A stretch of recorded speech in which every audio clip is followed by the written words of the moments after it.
Is there anything you would have done differently? We reported a true story. Our colleague Brian Williams is back in Kuwait City tonight after a close call in the skies over Iraq. Controversial Supreme Court nominee Brett Kavanaugh and questions about Kavanaugh's drinking in the past. Sean Hannity, come on up, Sean Hannity. Today, Andrew Cuomo is having a moment. Well, hello there. I'm Chris Steyerwalt. And I'm Eliana Johnson. Welcome to Inkstained Wretches, where we break down what's going wrong and what's going right with the American news media. And Eliana Johnson, I feel insane because of the daylight savings time shift. Each day this week, I have said, has someone slipped me ketamine? What is happening? And then I remember, it's Woodrow Wilson's fault. It's the fault of the incredibly stupid and unpopular daylight savings time. I don't like daylight savings time, but, I'm going with the flow. That's how I think of you, is just basically... Just to really go with the flow kind of person. You're just a vessel, and life is just pouring through you. Yes. You're not putting up a fight. That's what I like about you. It's the zenness. Totally.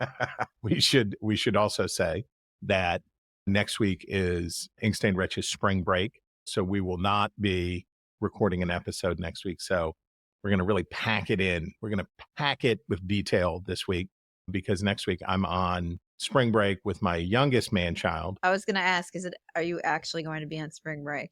I'm going on actual spring break with an actual student. My youngest man-child and I are going to Arizona. We're going to play golf. We're going to look at the Grand Canyon. We're going to say, there it is. And I'm calling it my bachelor party, which is correct for being 49 years old, is that your pre-wedding festivities are a wholesome trip with your child to go eat, I assume, In-N-Out burgers and play golf. So I'm very excited. Well, have a great time. Life is good. Life is good. I'm a lucky man. All right, Chris, on our front page,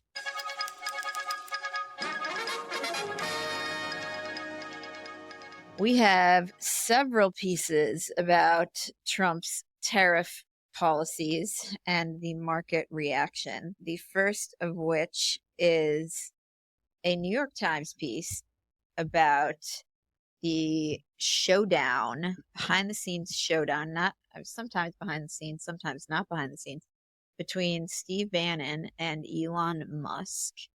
And Bannon has attacked Musk for not being truly MAGA. And Bannon, owns the MAGA brand. So the New York Times reports, Mr. Trump has made clear he wants to keep both men and their allies within his movement, but Mr. Bannon's vocal disdain for Mr. Musk has been noticed by the president. In mid-February, the president told Mr. Bannon that he wanted him to lay off the attacks on Mr. Musk and for the two men to sit down privately, according to two people familiar with the comments. The meeting has not happened yet, and it's not clear when or if it will, but Mr. Trump's effort to mediate between the two men, which has not been previously reported, reflects the president's awareness that Mr. Bannon has a powerful megaphone with key parts of the MAGA base. Elsewhere in the piece, the Times notes that Musk, throughout Mr.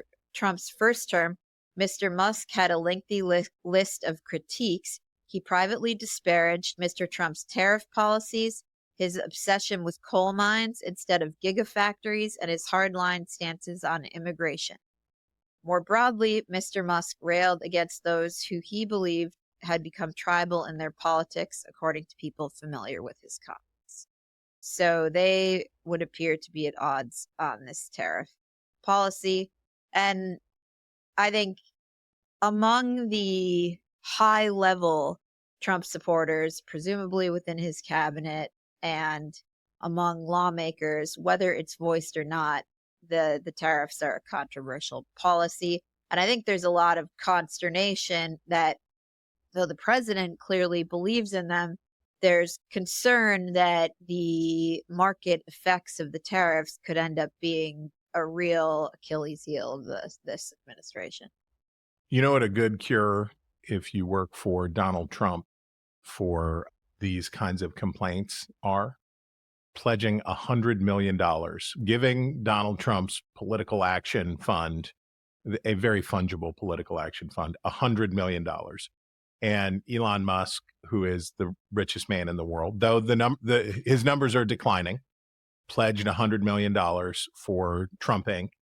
And then Trump did a car show, basically, with Musk at the White House and parked a bunch of Teslas because their sales are tanking at the White House. Trump says he's bought one, and he's trying to, and this is something you talked about, this is something we've talked about a bunch, which is the problem with having a very powerful supporter like Elon Musk is you can't fire him. You can fire Steve Bannon, right? You can fire Steve Bannon, you can send him home, and so what, right? Bannon is influential within the community, but what's he really going to do? He's going to podcast, because there is no Steve Bannon without Donald Trump. But there is an Elon Musk without Donald Trump.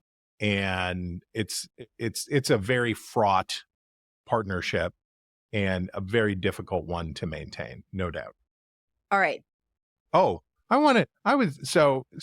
there's a bunch of pieces here that talk about the way that the idea, Caroline Leavitt speaking at the White House, Donald Trump speaking to business leaders, a bunch of people in and around the administration have basically said the economy is going to suffer, but we are reinventing an economy that is going to be better.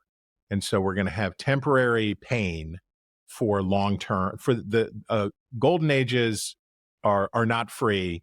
And we're going to have to hurt people in the short term to help them in the long term. And I don't keep track of these things, but her name is Batya Ungar Sargon. Is that correct? I'm pronouncing that correctly. And she's a writer for the Free Press. And she was on Fox News talking about these kinds of complaints. And Colin, if we could play a little clip of that, of what she had to say. Donald Trump has done an amazing thing. He turned the GOP into the party of the working class, and working class voters love tariffs because they make their labor more rewarding for them. They get the American working class higher wages, which they can then use in the marketplace to compete against elites and to actually achieve the American dream. President Trump is teaching a generation of Republicans and business leaders how to build an amazing economy that will lift all boats, that will lift working class people as well as the stock market, and that will give the GOP a ruling majority for years and years to come. An economy based on love of country that will make America into the powerhouse of manufacturing, the superpower that it used to be. And I cannot get over the chutzpah of these business leaders sitting there whining about their quarterly reports while President Trump teaches them how to build an economy based on love of country and love of your neighbor. We should be listening and watching and saying thank you rather than whining and moaning.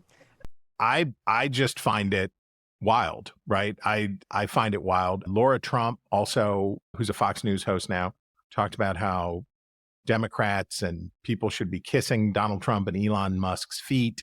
And it's to me, just it's a crazy way to talk about these things, because he's just the president. It's just the presidency. And I don't get it. Can you make sense of this for me? I don't get it. I don't get it. I do not understand. So I guess it's just, you're bought in, you buy all the way in, and so you're just going to defend out of defending. I was also terribly amused. So I noticed this trend in this article from the New Republic. I don't normally cite the New Republic. We don't cite typically stuff that is like, well, duh, the New Republic or the Gateway Pundit on whatever these sort of polemical extremes. But I thought it summed up well the attitude that I'm hearing from progressives about their concern about the economy and their complaints about what Donald Trump is doing to the economy. And I thought, well, but this is what you want Democrats to do what progressives want Democrats to do, what they wanted Joe Biden to do. And he listened to them to a certain extent, which is cause pain now so that we can have a more equitable economy in the future, right? If you listen to Bernie Sanders, if you listen to Elizabeth Warren, the things that they're talking about would cause massive economic disruption. But then the folks at the New Republic would say, yeah, but that's for a good cause. And so I find it hilarious to have these folks now criticizing Donald Trump for short-term disruption. And I understand they would say that the long-term outcome isn't what they want, though I would also point out in many of the particulars, they are aligned, right? They are aligned on tariffs. They are aligned on the use of government agencies to break up big companies. They are aligned on those issues as the sort of J.D. Vance, Elizabeth Warren alliance. But I think it's hilarious to hear progressives sound like the Wall Street Journal when they're talking about Trump's economy. And that one, I guess, is as easily explained as Batya Ungar Sargon and about how groupthink robs you of your mind grapes. Chris, you would also flag this Wall Street Journal piece by Gerard Baker. Yeah. Capitol Hill's Republican Sycophant Caucus. Jerry Baker, this is the absolute just taking the paint off of Lindsey Graham and others in the Senate about foreign policy, about trade, about all this stuff. And for Jerry Baker to write this is not like, oh, we had a column from, we took an op-ed from Kevin Williamson or something, and he went after Trump. This is Jerry Baker, right? This is a important personage in the Wall Street Journal and in Murdoch world. And that one brushed me back. I was really surprised to see it. And then when I saw the next piece after that was Charlie Cook of National Review writing a similarly abrasive take on these economic and foreign policy and the same suite of things. And when I put those two together and I look at what they're saying at the Wall Street Journal, I look at there's a bit of pivot at National Review very clearly. These were places that had obviously been very critical of Trump in the past, but had moved into sort of a détente, like we'll see what happens, it's cool, had offered some qualified defenses, particularly at National Review. And here we are 50 days into the administration, and that was not what I was expecting to see.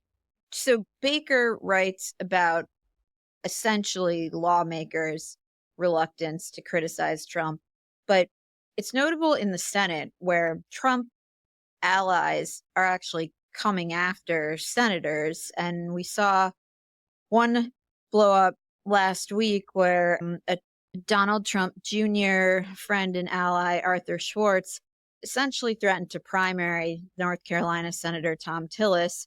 And the two were sort of in a pissing match on Twitter. But at some point, I do think that Thune and the Republican Senate caucus are going to have to, behind the scenes, go to the White House and say, like, we do want to keep a Senate majority. It's not good for the White House to be threatening our incumbents. And you guys do have to deal with us for the next year and a half. And we can make life difficult for you guys. Who was it that accused Tom Cotton of preventing the release of the JFK assassination That was files? Tucker Carlson. So, like, the abuse of these people, and Tom Cotton has eaten a lot of... Which, like, I kind of want to know, what is Tom Cotton hiding in the JFK assassination files? It's Ted Cruz's dad. Do we They're know? hiding the role of Ted Cruz's dad.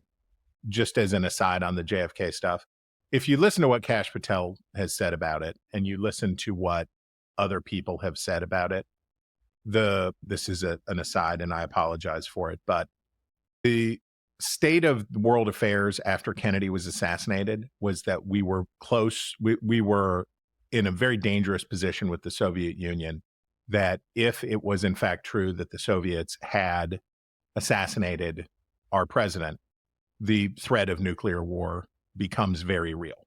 And it was an uncertain time and a lot of anxiety. And the United States therefore tapped its full intelligence gathering abilities to try to answer that question to people's satisfaction, and then subsequent investigations tap those same resources. Now, I'm not a spy, but I do know that the way that spy networks work, there may be people in Russia today who are the children or associates of, or maybe assets to the United States and stuff like that. So I think the benign explanation for why there hasn't been a full release would be that it could expose or threaten U.S. intelligence assets around the world. Maybe not the same people as them, but maybe the network, maybe the families, maybe the whatever. That's my guess. Sorry for the Oliver Stone not sure aside. how we got there, but Oh, Tom Cotton. Why is Tom Cotton protecting Ted Cruz's dad? but there is, Baker has a point that soon, at some point, is going to have to say, like, to the White House, listen, I'm going to have to protect the incumbents because that's actually my job at some point here. Yeah. And right before we started recording this, Jean Shaheen, Democratic senator from New Hampshire, announced that she is not going to run again. That's especially if Chris Sununu were to get in the race. That becomes a competitive race right away. We've got Democratic retirements in Michigan and Minnesota. It's going to be a big, expensive map. And Republicans are both optimistic about what they might get, but they're also very concerned about what they might lose, particularly Susan Collins in Maine, Tom Tillis in North Carolina. And then if Trump's approval rating continues to decline or there's economic trouble, the map expands in the wrong direction for Republicans. So yes, very, very much so. On the Charlie Cook piece, where the headline is, "Does Trump know why he was elected?" I think I see things a little bit differently in that it's obviously bad if the economy tanks, but to me, like, he's basically doing what he said he was going to do. Yeah, I think that, I guess that's true. Maybe that falls into seriously but not literally category. Possible, but the back and forth on the tariffs and the uncertainty around them doesn't help, but it shouldn't really be surprising to anybody that he's going ahead with this. I don't think it would have been, maybe I'll put it this way. It was surprising to some that Joe Biden, by halfway into his first year in office, went bananas, right? And was taking a direction contrary to the one that he had sold. So in that sense, you're 100% right. Joe Biden disappointed the swing voters who gave him the presidency because he didn't govern as he had indicated that he would. But in Donald Trump's case, I think it's more of, I tend to agree with Charlie's thesis, which is that the majority makers, the swing voters, that you see that 6-8 point swing blue to red. I don't know that those, well, here's how you could prove it. The tariffs are unpopular, right? They're real unpopular. And if we get away with it and we don't have a big recession and we don't get stagflation, then maybe they will be popular. And maybe it all pays off and Trump manages to thread the needle. But I think a lot of the people who voted for Trump weren't listening to him. And what they were voting for was for things to be like they were prior to 2020, that they were voting for, let's go back to the previous settings. Yeah, that's fair enough. Okay. What do we have next year? Government shutdown. Oh, okay. We're recording this on Wednesday, a day early. And temporarily averted. The House has passed with only Thomas Massie, libertarian, hardcore Kentucky congressman, the lone Republican holdout. Everybody else went along. There was a lot of grumbling. Now it goes to the Senate. They need 7 Democrats in the Senate to vote with all of the Republicans to get it passed. And this is where it was remarkable that the Freedom Caucus and all these people who had never voted for CRs before all voted for. They were like, okay, fine. We're doing it. we'll just do it on the promise that come the end of this federal fiscal year, things will get better. Now it goes over to the Senate, where 7 Democrats have to join all the Republicans to do it. And unhappiness abounds, and Democrats are concerned that they're going to vote for it. And John Fetterman is one. He says he'll never vote for a shutdown, whatever. But they need 6 more. And there's concern among Democrats that if they shut down the government, then they get the blame, and Trump and Elon Musk will use that as an opportunity to further gut the federal workforce. Then there's the other side, which says if we do go along with it and we're voting for stuff money that doesn't actually get spent, then we are making eunuchs of ourselves. But I have a media thesis on this. We are trained. I am trained. We all know shutdowns. There's so much conventional wisdom around shutdowns. The Ted Cruz shutdown, every shutdown, it's ingrained into our thinking. Donald Trump presided over the longest shutdown in American history after Democrats took control of Congress in 2018. Long. I don't think it made any difference. I maybe this is the one that proves the rule, but I think the political stakes of the shutdown are much lower than we in the press tend to present them as. I totally agree with that. I don't think anybody cares about this. I think we all remember not we all, you're too young, but people who came of age in the 1990s, the shutdown theatrics between Newt Gingrich and Bill Clinton and the back and forth and all that stuff. I think that is what people think of. I don't think it hits that way anymore. Yeah, I just don't think anybody cares. Gets outsized attention in Washington because that's where reporters are. Yeah. Let's talk about Colombia. Yeah. So the Trump administration ICE detained a Columbia graduate student, and they seem to be a little bit confused. Was he here on a student visa? Was he here on a green card? Now seems clear that he was here on a green card and he is in ICE detention. There's a hearing today about this. And the crux of the issue is that this Columbia graduate student was the leader of a group called Columbia University Apartheid Divest that says it supports armed resistance by Hamas.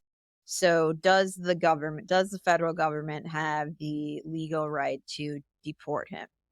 And the issue is ballooning because Trump warned that this guy's detention, he's a Syrian national, will be the first of many. And White House Press Secretary Caroline Leavitt said on Tuesday that the administration has given Columbia the names of several other students who it wants to arrest, and the university has been uncooperative.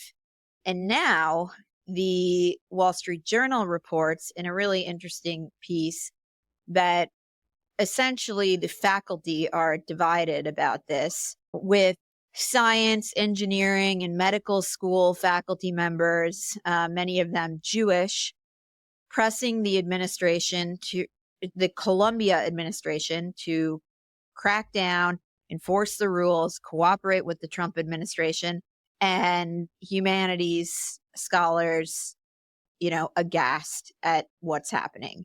This to me falls in the camp of, this is what people voted for and what Trump said he was going to do. There are First Amendment considerations about whether you can deport a permanent legal resident. He's got a green card. He's not here on a student visa.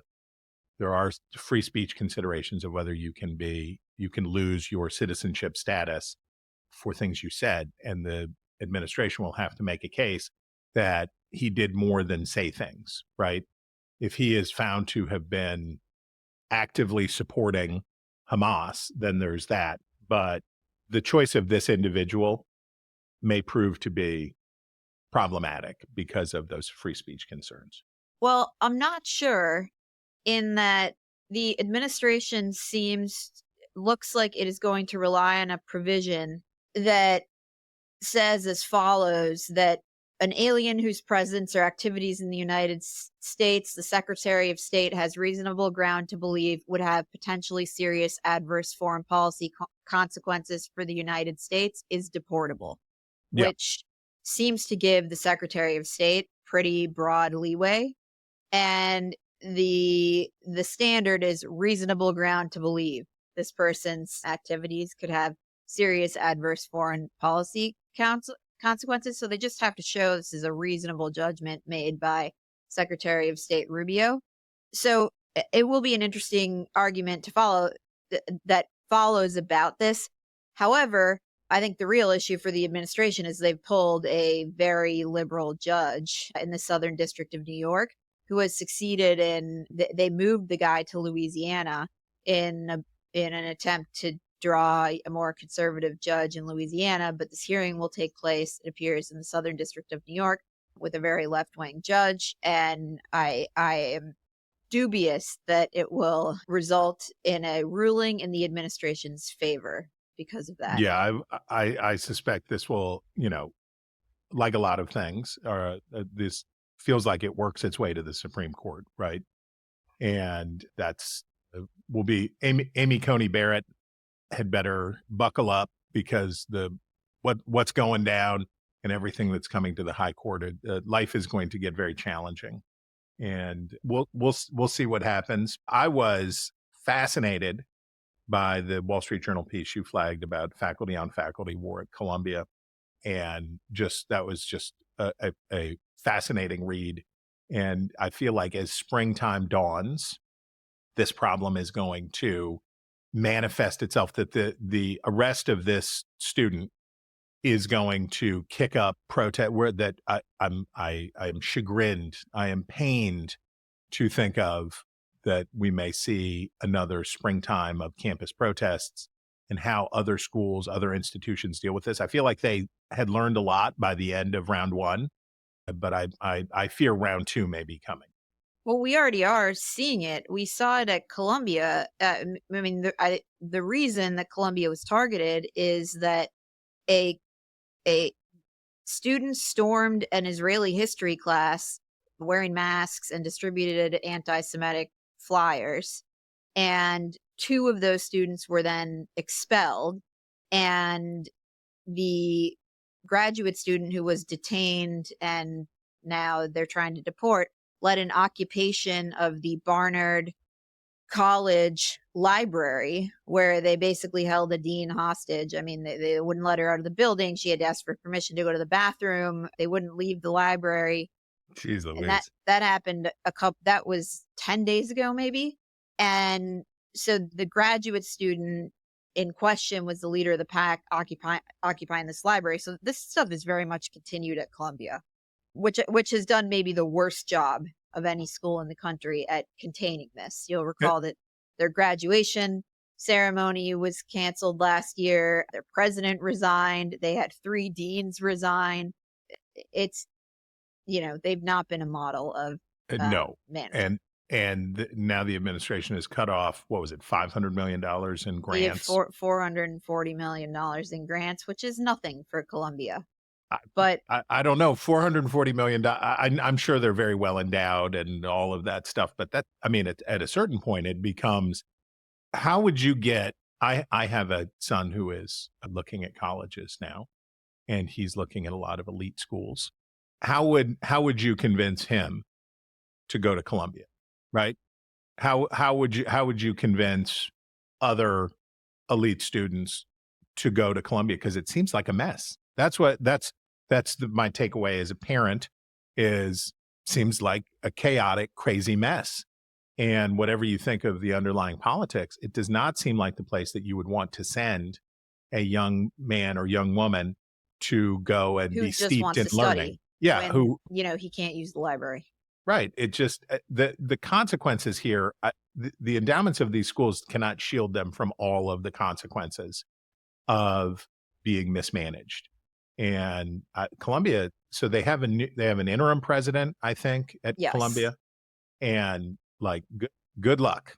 Is all I can say is good luck out there. They have, they're not in a good place. No. Okay. Oh, my vibe shift. Okay. Yes, this would have been a good obsession. This is notional. This is a notional. I guess I am in my own way sneaking an obsession into what could have been an obsession. But here's a few points on the media vibe shift. So Ruth Marcus submitted a column. Was a regular columnist for the Washington Post. She submitted a column, and you can now read the column. The New Yorker published the column, and it's, fairly anodyne, Ruth Marcus-y kind of stuff, chiding Jeff Bezos and saying, I hope, I still believe that Jeff Bezos could be good, but what he's doing now is bad. And they don't have an opinion editor right now at the Washington Post. And I guess the editor of the paper said, we're not running this. The publisher. Or the publisher, yes, the publisher said, we're not running this. And so she quit, which is, of course, her right. And I'm sure that Ruth Marcus will find a home someplace else and someplace to work. But so there's vibe shift point one, as the Washington Post tries to realign itself. And that is in keeping with the Post's attitude, where they are telling people, if you're not aligned with our new orientation, you shouldn't be here. Right. There's another there's another place for you to go work. Then I was struck by, would not have expected this. The Boston Globe, from somebody named David, who's a staff writer, David Scharfenberg, the case against Anthony Fauci on the 5th anniversary of the COVID outbreak. A new book examines where American science and politics went wrong. And this thing was amazing.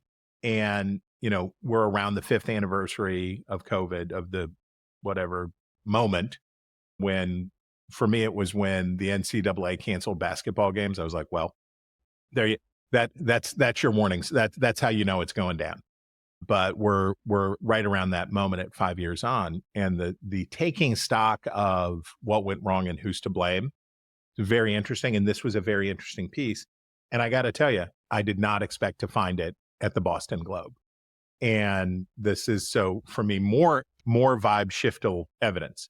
And my final, the third green valise for your trend story is the Times had a piece on this, but the Wall Street Journal followed suit soon thereafter.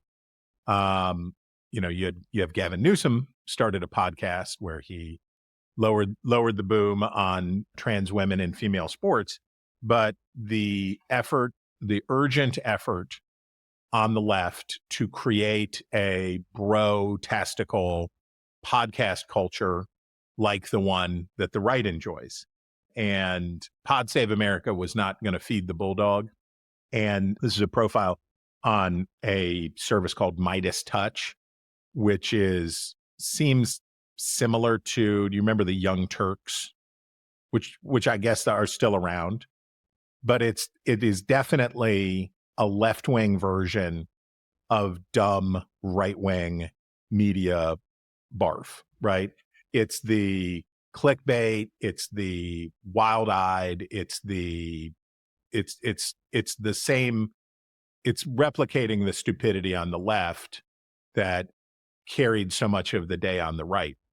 And part of me thinks, well, this is Air America all over again, right? The right's winning on talk radio. We need left-wing talk radio.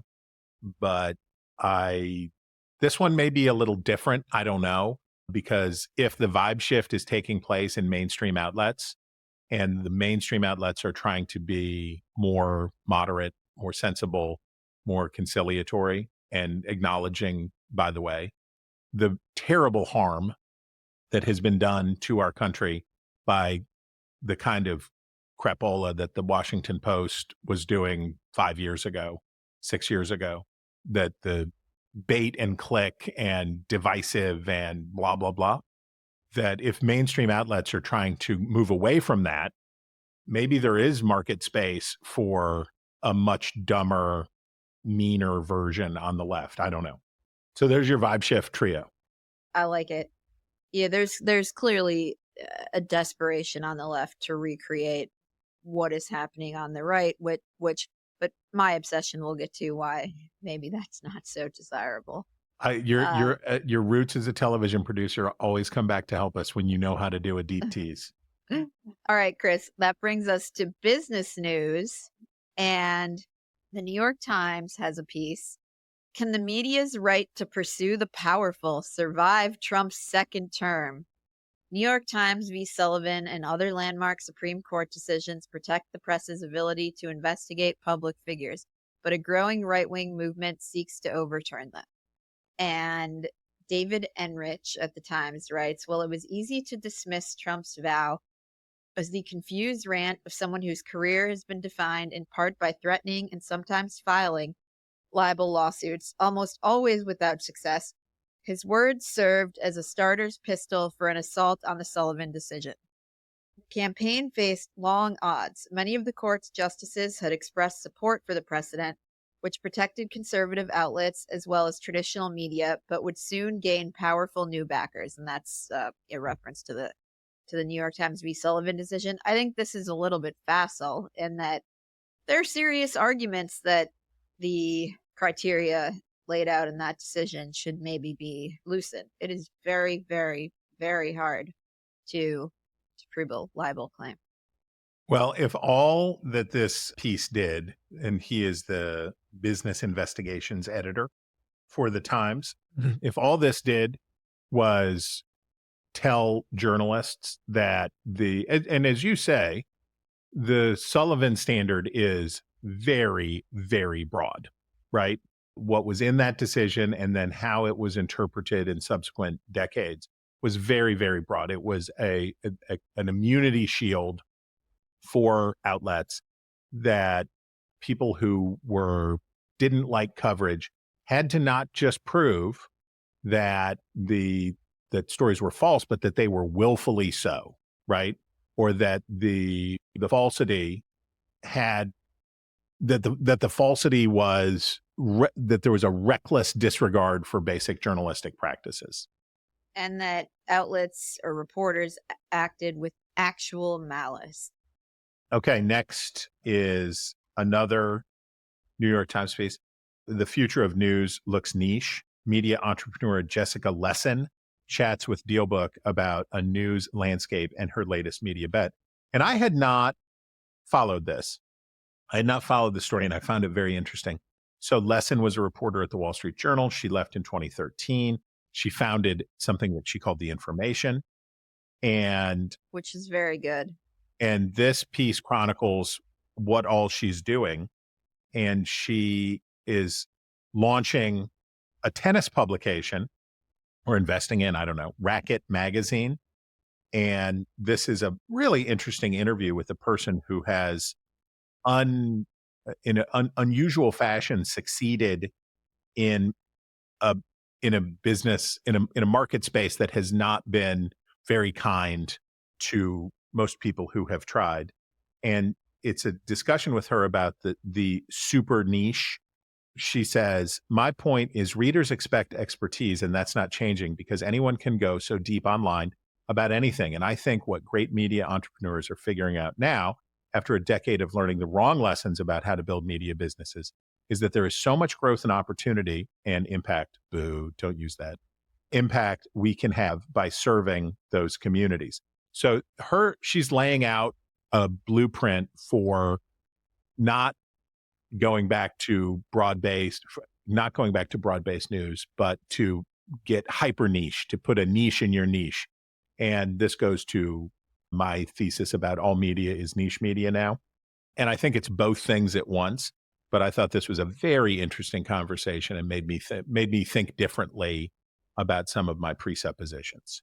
It's definitely true where the breaking up of the, CBS, NBC, ABC stranglehold on things has just led to this explosion of smaller outlets where consumers can get exactly what they want. And the information, which the Lessin founded, is fantastic. It is fully devoted to covering the tech industry and does so with total expertise and very interesting coverage in a way that nobody else does. And it is also very, very expensive. Not only Do you know how to do a deep tease? Look at your segue. Look at the segue that you just teed up. You're welcome. Wall Street Journal, this is from the Wrap. Wall Street Journal cuts tech reporters and editors in media reconfiguration of coverage. So the Wall Street Journal, their tech beat reporters work out of their San Francisco bureau, and they fired them. they fired them. So Emma Tucker, who is the editor-in-chief, in a memo to staff obtained by something called Talking Biz News, said the layoffs are part of an overall, quote, reconfiguring of how the Wall Street Journal covers tech, with reporters being less focused on individual companies moving forward. The outlet will be creating a new, quote, tech and media enterprise team that gives its remaining tech reporters a, quote, wide ambit, she noted. Now, here's what I have observed about the way the Wall Street Journal previously covered tech, and this alludes to it, which is the typically progressive bias that I've talked about many, many times, about who goes, one of the core reasons is who wants to be a reporter. It's typically not people from red states. It's more female than male, elite schools, so the inherent bias against big companies meshed well with the latent or explicit hostility toward tech companies from old media companies, right? So if you have a pool of reporters who are skeptical and suspicious of big business, and then you have a big business, but here's an acceptable enemy, right? If you're a media company, for the past 15 years, Google and Facebook and now Meta have been your enemies, right? They've stolen your revenue. And so if you're a left-wing if you're a progressively minded or left-wing oriented reporter, here is a target in corporate America that even if you work at the Wall Street Journal, you're probably going to get good vibes. And it's interesting because this could even be kind of vibe shifty on its own. I'm vibe shift obsessed this week. This looks like, to me, the Wall Street Journal, which is staffing up and spending a bunch of money and doing their Washington coverage is improved. It was already good, is improving. This is the Wall Street Journal saying, we're not going to, reading between the lines on that memo, we're not going to just have people chasing Mark Zuckerberg around anymore. People who do tech stuff need to do trend stories. They need to do enterprise stories. They need to do that stuff. We're not just going to use these folks as punching bags. And frankly, that's helpful and good and serves their readers. So we'll see who else comes in. We'll see how tech coverage is. But this is a departure on an area where I think the Journal had a blind spot for a long time. In our sports section, this is really sports style. Yeah. Okay. So I'm not up on this. Well, we need your input. This is okay. When I saw this is very much directed at you. Okay.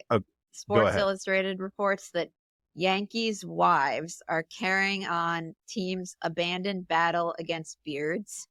The franchise's facial hair policy has gone down the drain, but many Yankees are staying clean-shaven at the insistence of their better halves. So the story says that as the Yankees trimmed away half a century of history, Jordan LeMahieu worried only about the next day. She turned to her husband, Yankees utility man DJ, and made her stance clear. You're still shaving, though.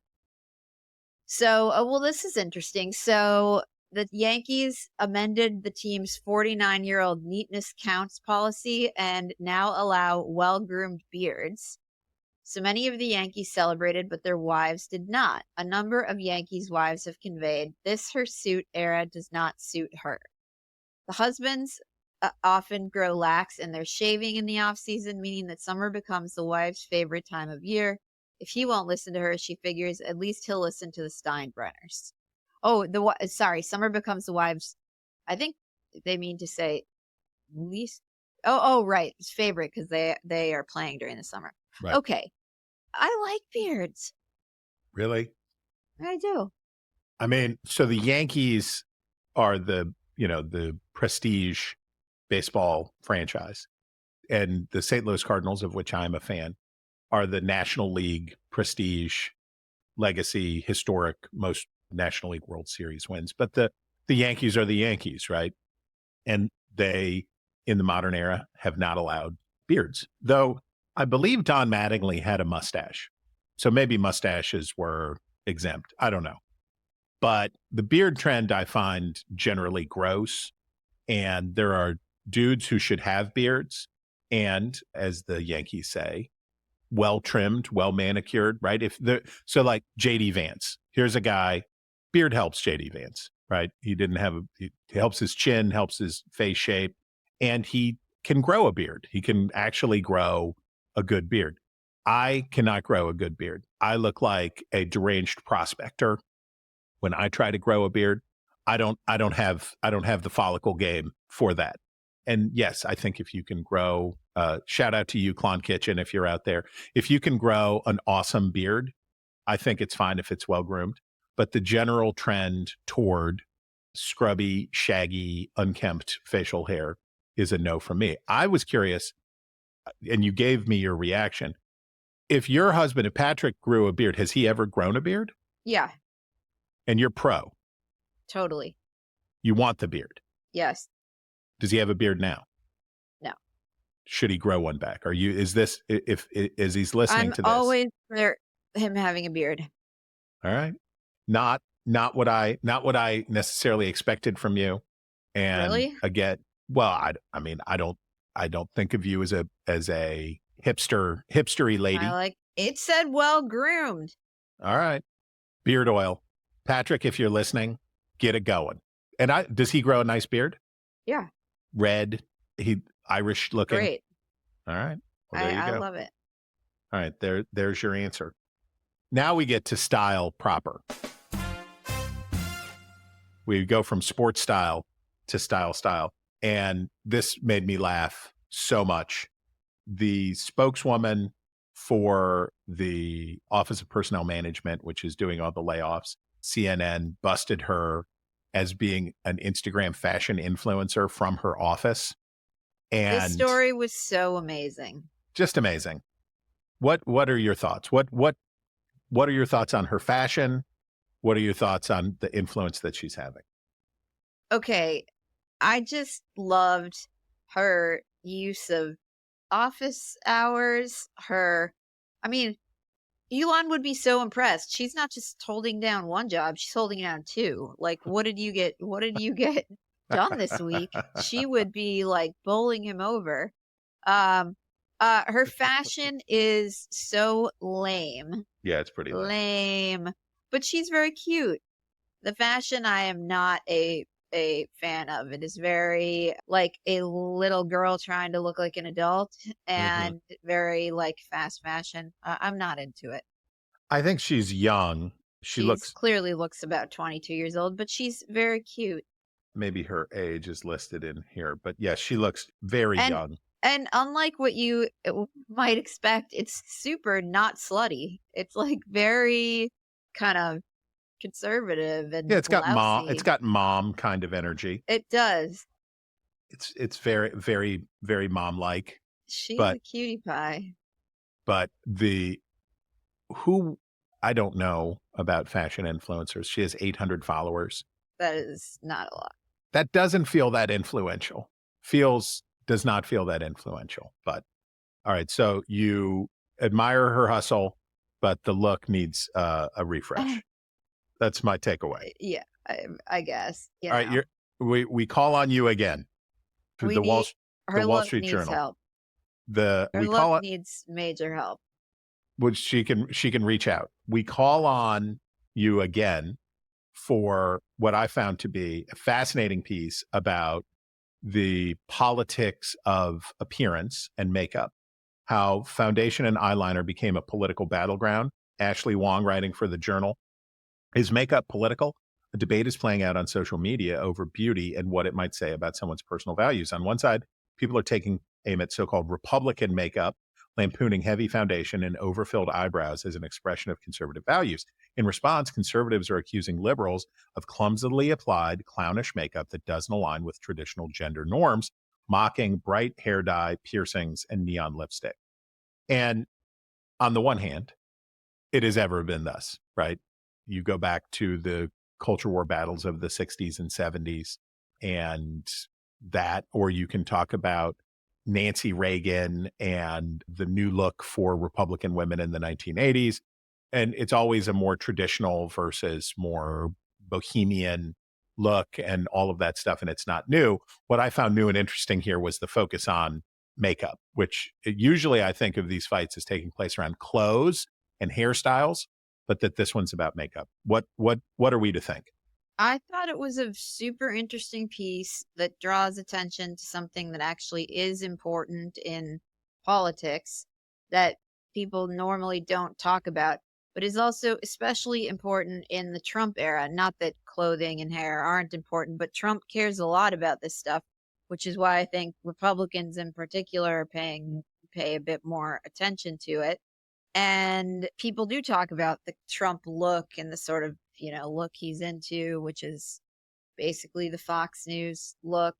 A beachy wave in the hair and heavy makeup and for kind of a sandblasted-y looking kind of beige. And yeah, like when you look at this article uses Rosa DeLauro, the Democratic congresswoman who sat in the president's address, the State of the Union, with bright blue streaks in her hair and blue eyeshadow. And I don't think anybody looked at her and said, oh, yeah, she's probably a Republican, because her whole point was to make a statement.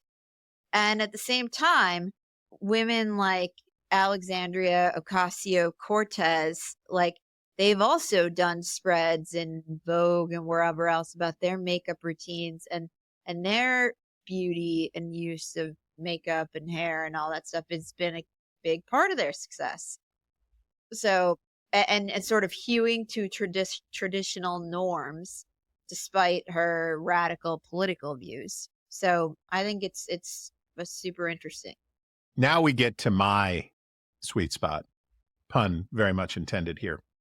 And I believe, and if it was someone else, I apologize, but I believe that this was flagged by my eldest man-child. And it is from my corporate cousins at WGN in Chicago. McDonald's is currently in the midst of its Egg McMuffin anniversary celebrations, offering up deals for fans who want to treat themselves to an Egg McMuffin or Sausage McMuffin. Sausage McMuffin with egg, I think we can all agree, is the vastly superior breakfast sandwich. That little flop of Canadian bacon's not gonna get the job done. But for folks who want to enjoy the sandwich in an arguably more authentic way, they should try eating it how it was envisioned in the early 1970s, with a big old glob of jelly on top. McDonald's franchisee Herb Peterson began development of the Egg McMuffin back in 1971 with hopes to deliver a one-of-a-kind offering to customers during breakfast hours. With his new approach, he sought to replicate the flavors of Eggs Benedict, albeit in a more portable form. We needed a product that could be held in the hand just like our hamburgers and eaten conveniently, even in a car, he said in a 1987 interview. In order to keep the sandwich manageable for both his kitchens and customers, Peterson developed a mold to help cook the eggs and keep them uniform in shape. He ditched a staple ingredient in Eggs Benedict, hollandaise sauce, in favor of butter and cheese. He brought the idea to then McDonald's CEO Ray Kroc, who reportedly ate 2 on the spot despite just having had lunch.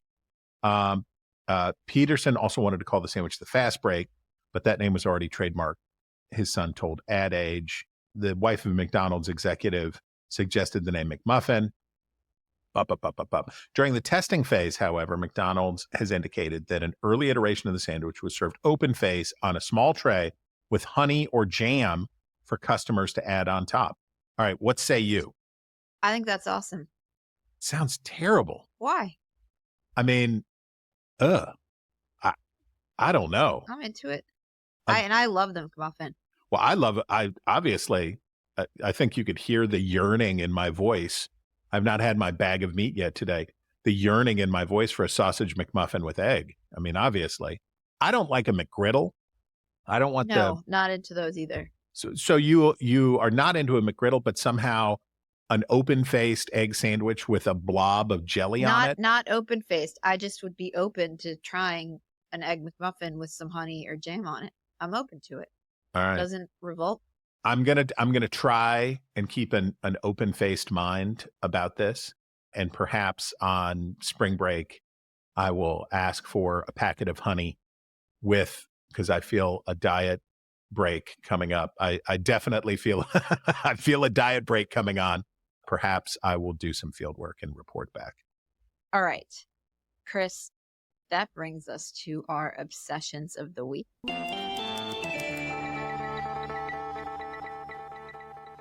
Where we break down the stories that we can't get out of our heads. And this was my obsession even before a story appeared, but then a story to sort of link this to appeared this morning in Axios. The headline is MAGA's Anti-Semitism Divide.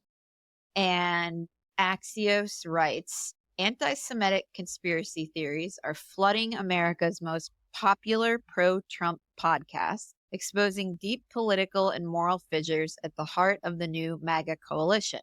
At a moment of record high anti-Semitism in the U.S., an astonishing split screen has emerged between the Trump administration and prominent influencers that reliably spread MAGA's message.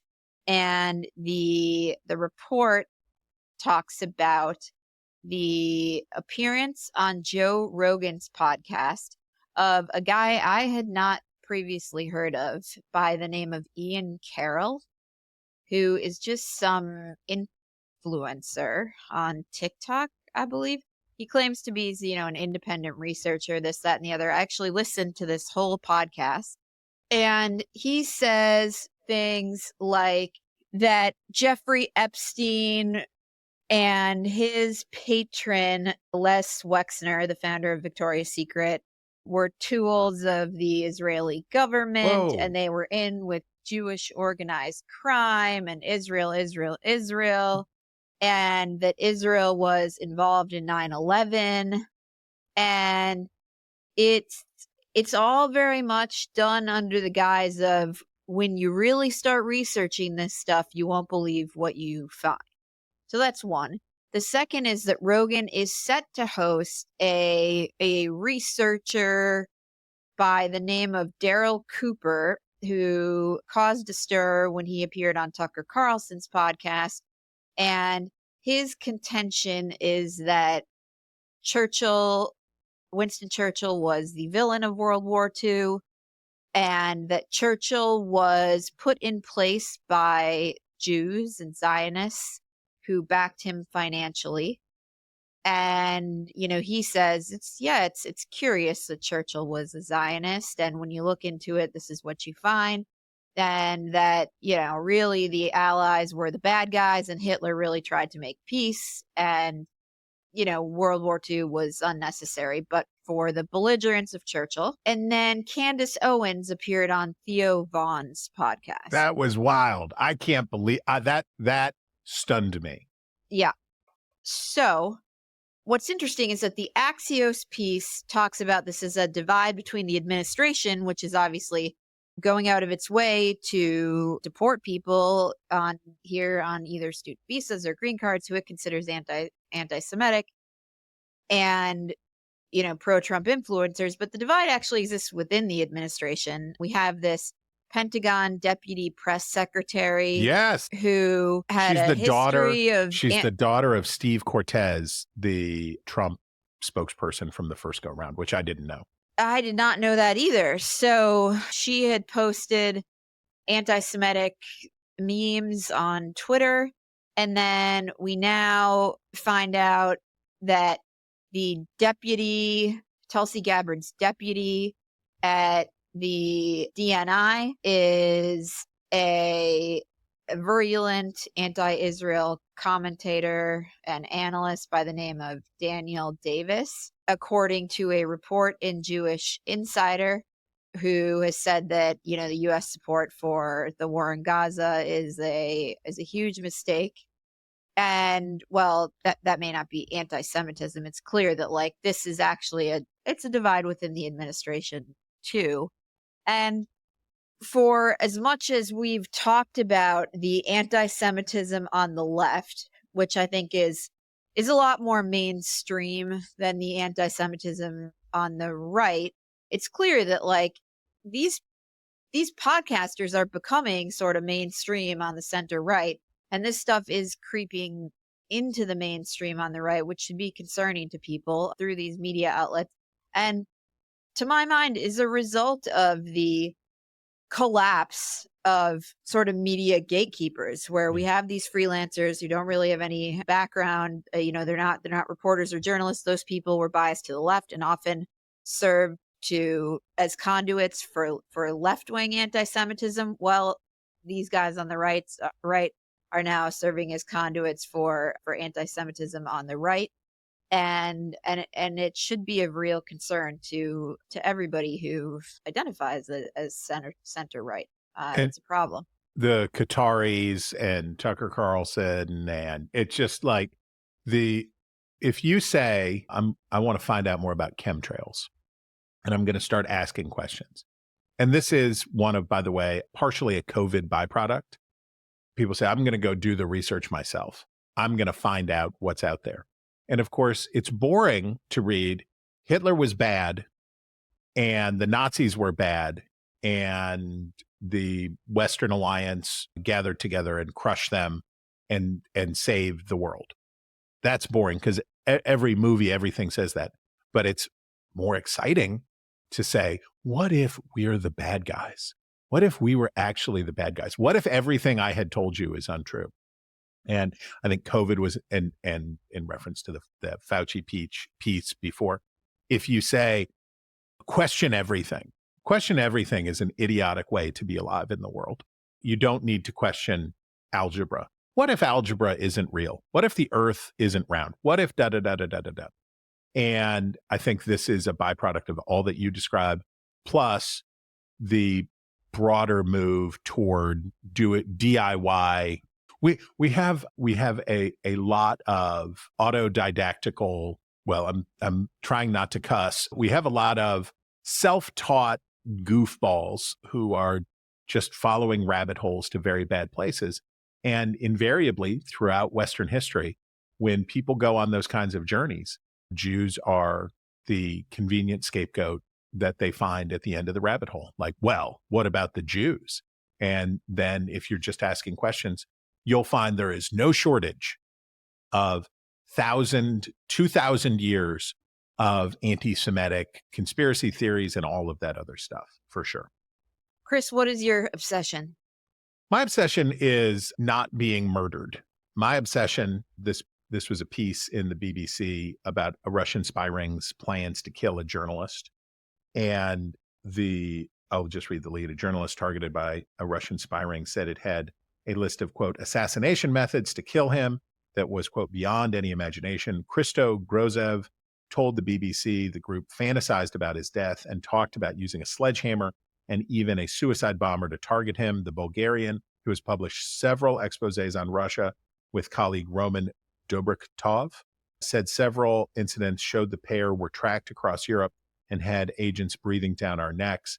He was speaking after 3 Bulgarian nationals were found guilty last week of spying for Russia, one of the largest foreign intelligence operations in the UK. One of the things that I think that American journalists take for granted, and I'm glad that they take it for granted, is that we do not get killed for doing our jobs, or very, very rarely do we get killed for not doing our jobs. But this is a reminder that the threats that we in the West face from Russia are asymmetrical, because they do things that we in the West won't do. They will kill journalists. They will send assassination squads. They will murder people. And when people talk in the United States about the threats to journalism, which are real, and I'm not saying they're not, some of them are market oriented, some of them are efforts by the president and current administration. It's not easy. It's never been easy, and it shouldn't be easy. But compared to what authoritarian states around the world do and how they conduct themselves, this is the best place to be a journalist in the world. And we should be clear-eyed about the threats that Putinist and similar regimes pose to the press. So just take this as an opportunity to count your blessings as an American journalist. Chris, that brings us to my favorite time of the week, which is reader mail. Oh, we got And we have problematic reader mail. Colin alerted. Our first correspondent didn't comply, so I have to put out a plea. Go ahead. You have to tell us where you're from. We have to make sure that you're a real person before we can share your reader mail. And John, if you're out there, please resend your fascinating tidbit, but tell us where you're from so that we can verify it's you. It's like a letter to the editor. And John said something else in his missive that was useful that we're going to add to our reader mail discussion, which is we're going to put a link to or how to send reader mail, listener mail.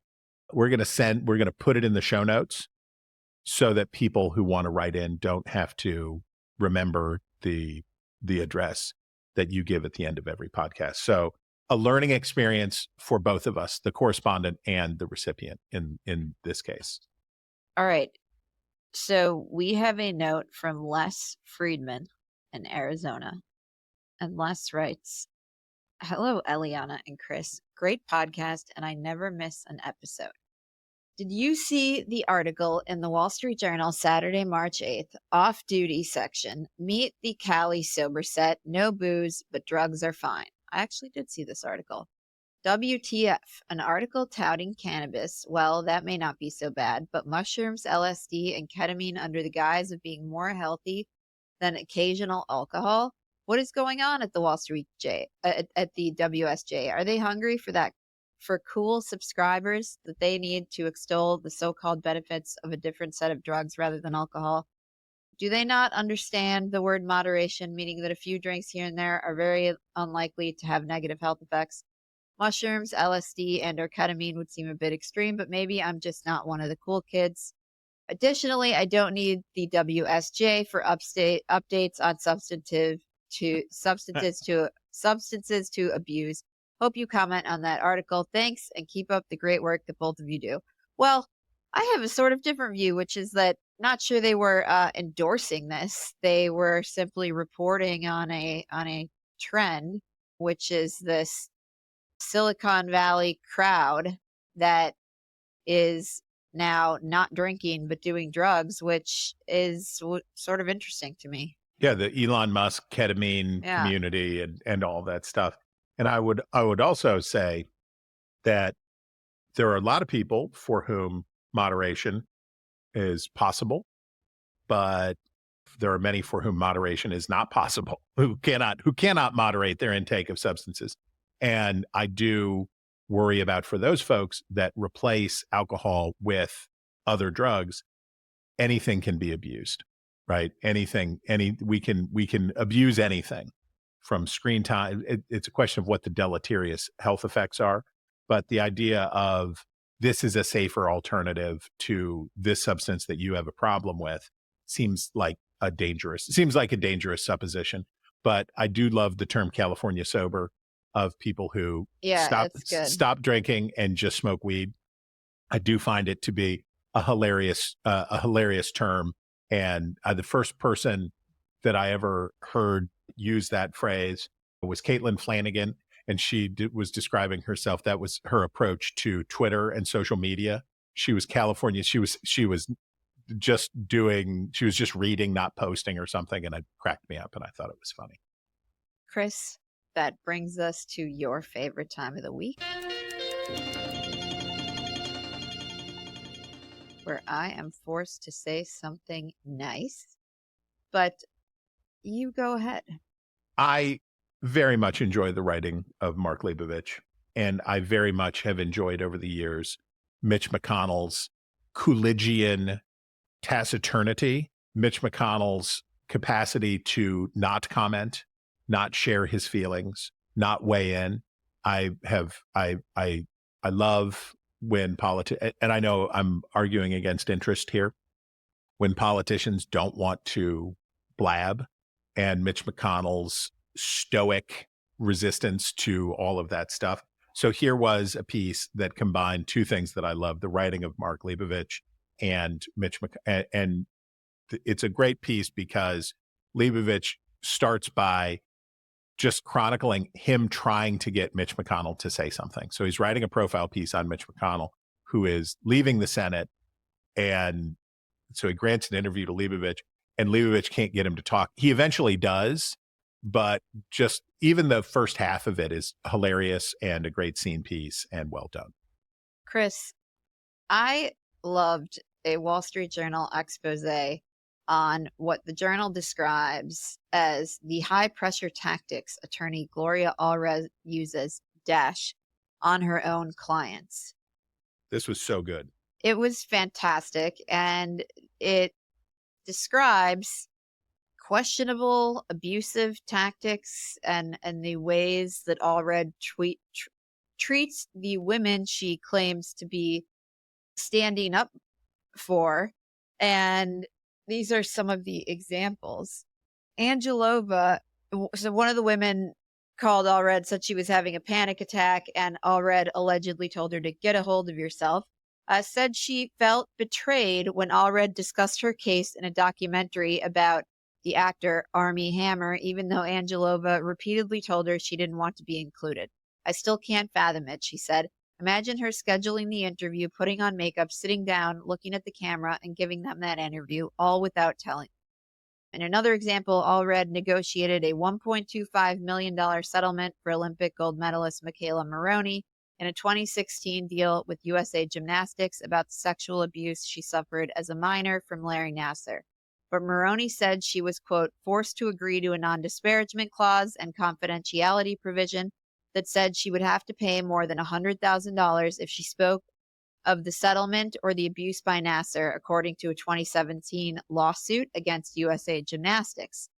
After allegations about Nassar were more widely known, Maroney filed the suit with a new attorney, arguing the confidentiality agreement negotiated by Allred's firm was illegal under California law, and she later received a settlement totaling more than $6 million with no confidentiality provision from parties including the U.S. Olympic and Paralympic Committee. It's really worth reading. It was a great piece. It was really good. I was grateful that you shared it. And it also, I mean, one of the themes in it is that many of these women allege Allred pressured them to enter into NDAs and settlements as quickly as possible, and which of course is good for her.